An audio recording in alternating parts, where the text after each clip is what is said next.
Alii Birraa Walaleessaa Qindeessaa Walaleessaa fi Sabboonaa Naashinaalistii Oromoo Aliin fulbaana 29 bara 1950 magaalaa Dirree Dhawaa naannoo Laga Harree jedhamtutti dhalate.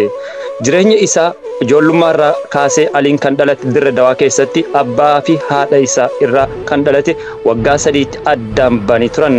Aliin sanaan booda abbaa isaa biratti guddatee yeroo ijoollummaa isaa mana barumsa Arabiffaa galee afaan Arabaatiin barachaa turedha.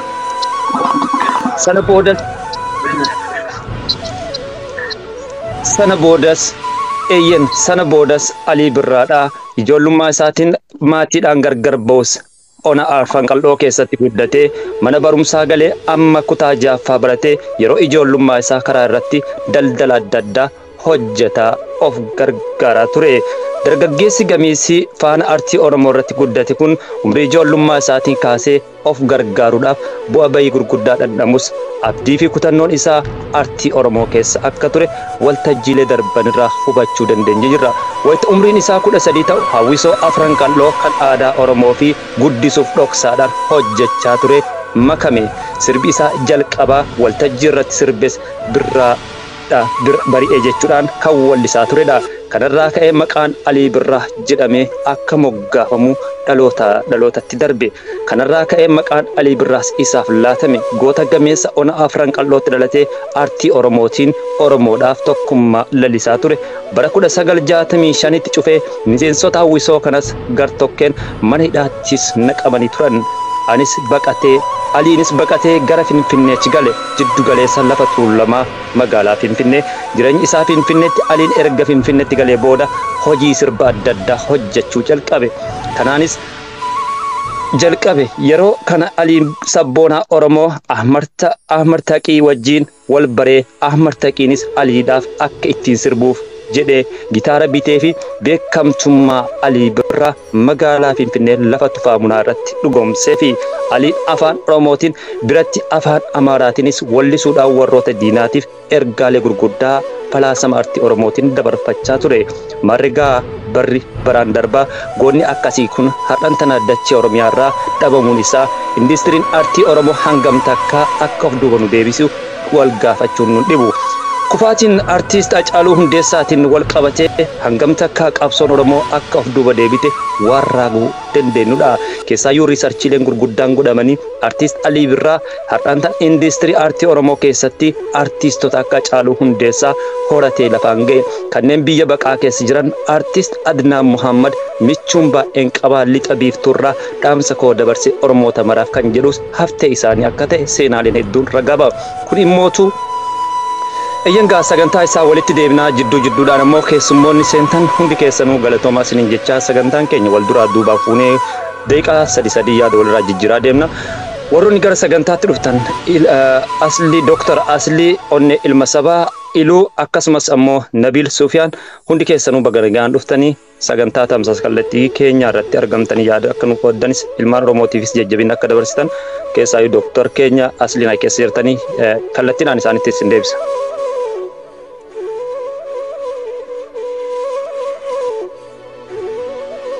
Baga rogaan nu edani amna gaafa yaake kan jirtu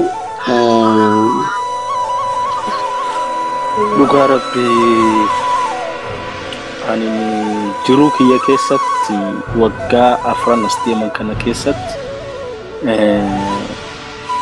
akka uummata Oromootis ta'ee akka biyyatti sanitti nama jibbisa kennan irraa hin qabne yoo laalte duuti Hacaaluu Hundeessaatii fi duuti Dr. Kabajaa Alii Birraa waan hedduu qalbii nama cabsaa, waan hedduu nama madeessaa, waan onnee keenya cabsee dhugaa rabbi arreefu laayivii gubbaa turre sheekka maalfaa waliin within a second komentii jalatti barraa'ee ijoollee asii deemte jira isa laaluuf isaan irraa information hubachaa ture galaman kaaneti tabalaalaa ture Arsenaalitti tapha qaba.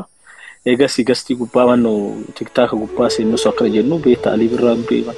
Abba akkuma gaafuu oduu kaan kijiba maali jedhan lakki amma dhugaadha jedhanii kakatanii jennaan wattuma san cufne. Facebook allee illaan wattuma san nama Adaamaa General Hospital achi jiru jira ijoollee asii deemte. Bilbilee gaafannaan dhugaanaan jedhan.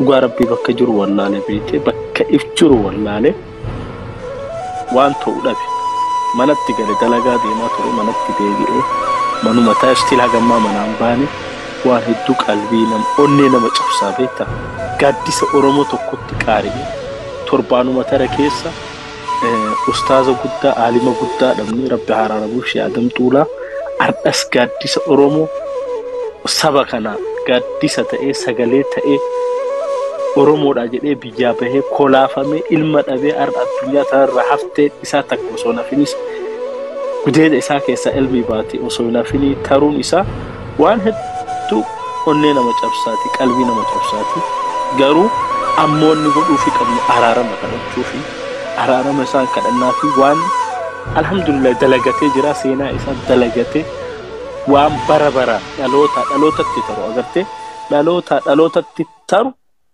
dalagatee jira arda waa'ee Ali Birraa kaa'een barreessina yoo jenne kitaaba 4-5 keessaa ba'a. Digalee arda sirba weelluu isaa san namni sirba jaalalaa fa'aa godhuu danda'a sirba maalii akka namni itti fudhatetti garuu namoota isa waliin qabsaahan amma afaan Oromoo hundeen Oromummaa hundee san nama hundee jedhamu jira seenaa isaa qajeelatti anarra dubbisaa oolee beektaa sa'aatii argatu sanii ergaaf keessa qaba miiseeja qaba uummata Oromoo kanaaf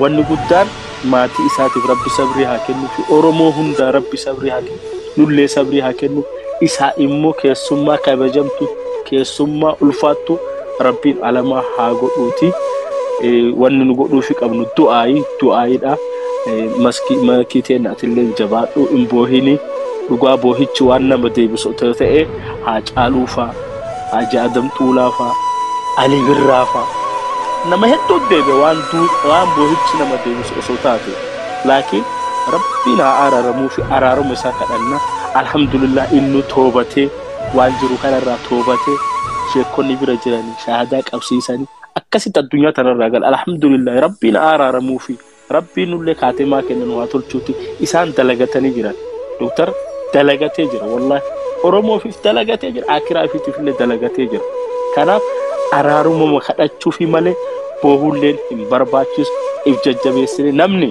abbaan gammade haa gammaduuti nuti diinni kennaa yoo du'e hin gammannu siigalee namni maa du'e jennee hin gammannu du'e baga du'e jennee hin gammannu haa taatuuti ardha gaaddisa Oromoo qofa hin ta'in gaaddisa Afrikaa ta'anii birraan rabbi rahmataa godhuu fi rabbi fuula isaa itti haa toluuti siigalee gaaddisa Oromooti hayyuu Oromooti beekaa Oromooti siigalee wanni onnee nama madeessaa qalbii nama cabsaa isarraa ilma hambifachuu ilma nuu dhiisee deemuu dadhabuu isaattu diqqoodhu dhukkubsa malee inni dalagatee jira akka nama tokkooti sani wanni namatti dhagahama makii kenna ulfaan amma seenaa kanuma jechuu barbaada.